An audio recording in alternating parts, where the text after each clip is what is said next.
men. Now he says, I'm looking beyond myself, and I'm seeing unregenerate men. They're not going to face a time of reward. They're going to face a time of judgment. And because I know that men and women stand in view of eternal judgment, I persuade them. That is, persuading them with the gospel. So Paul, from his own viewpoint and the viewpoint of the people to whom he ministers, says, I work hard because I know this has eternal consequences.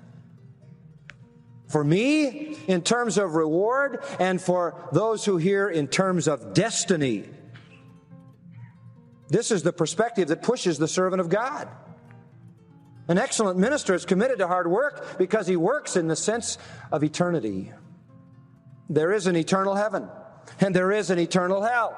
And everybody on the face of the earth will either spend their eternity in heaven or in hell. And when we realize that, we are compelled. No one with a reasonable understanding of heaven's glory and a reasonable understanding of hell's horror could ever be mediocre in the ministry unless he had a very cold heart.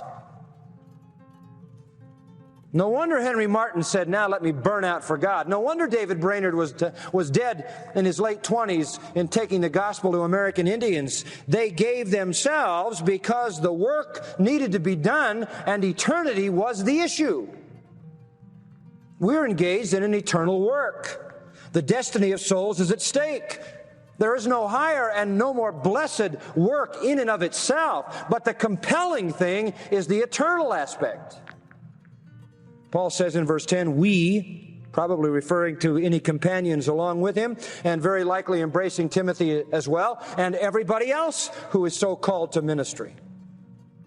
The words labor and strive come from two Greek verbs, kapiao, which means to work to the point of weariness, exhaustion, sweat. It's a strong word used many times in the New Testament. The second one is agonizomai, from which we get agonize and agony. It means to agonize in a struggle. He says we work to the point of weariness and exhaustion. We agonize, that is, we literally work through personal pain because we understand the objectives, and they are eternal.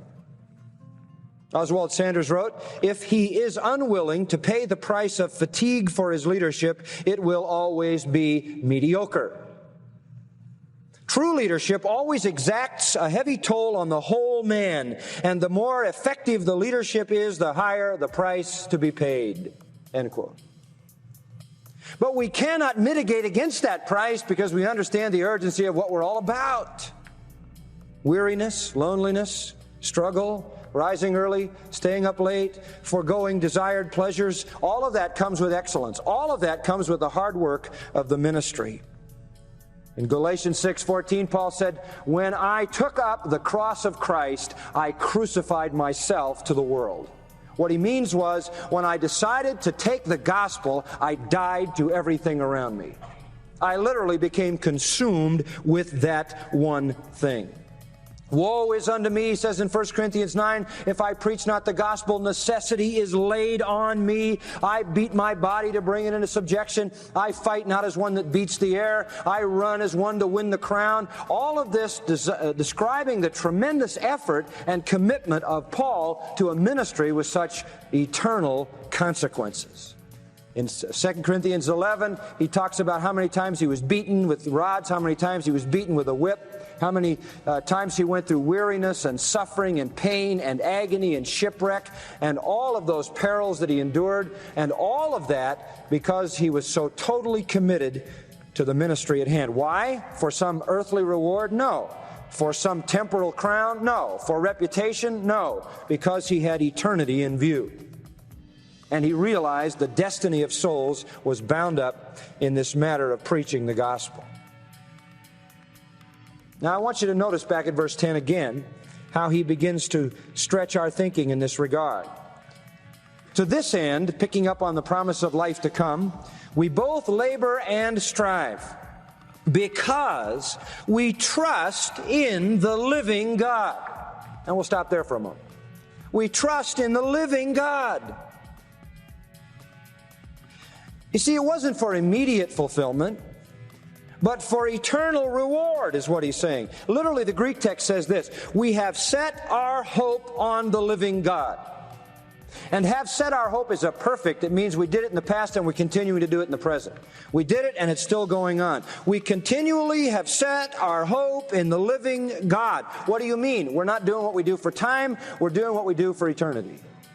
The contrast here is between the living God and dead idols. If you were to open your Old Testament, you could look at 1 Samuel 17, verses 26 and 31. You could look at 2 Kings 19, verses 4 and 16, Psalm 42, 2, Psalm 84, 2, etc., etc. And you would find God called the living God, the God who is a living God. And that in contrast to dead idols. All the gods of the nations are dead idols. They're just dead idols. And so whatever anyone does for those gods is only going to have implications in time, not eternity, because it's a dead idol. But Paul is saying we serve not for just a temporal earthly reward, some dead idol that can carry us not beyond the grave at all, but only here in time can anything have any meaning.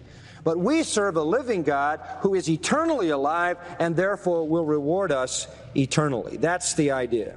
We live in hope. We live in hope. Hope of the future. Missionaries through the years who have preached the gospel of Jesus Christ and deprived themselves of almost every earthly pleasure and pursuit in doing that, and have perhaps wound up as martyrs, did it because their hope was set on a living God. And they believed that that living God would provide life for them past this life.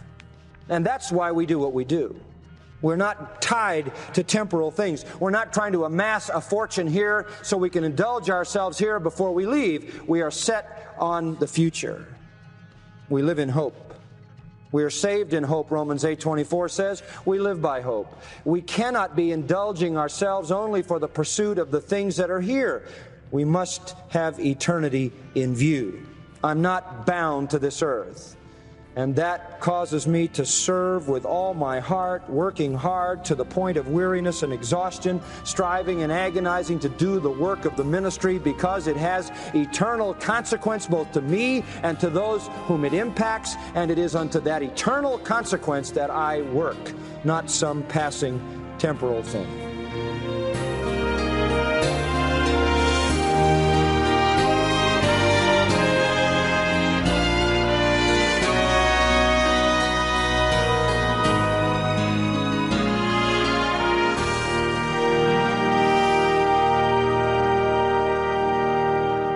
You're listening to Grace to You with John Macarthur. He's president of the Master's College and Seminary. Today's lesson is a part of his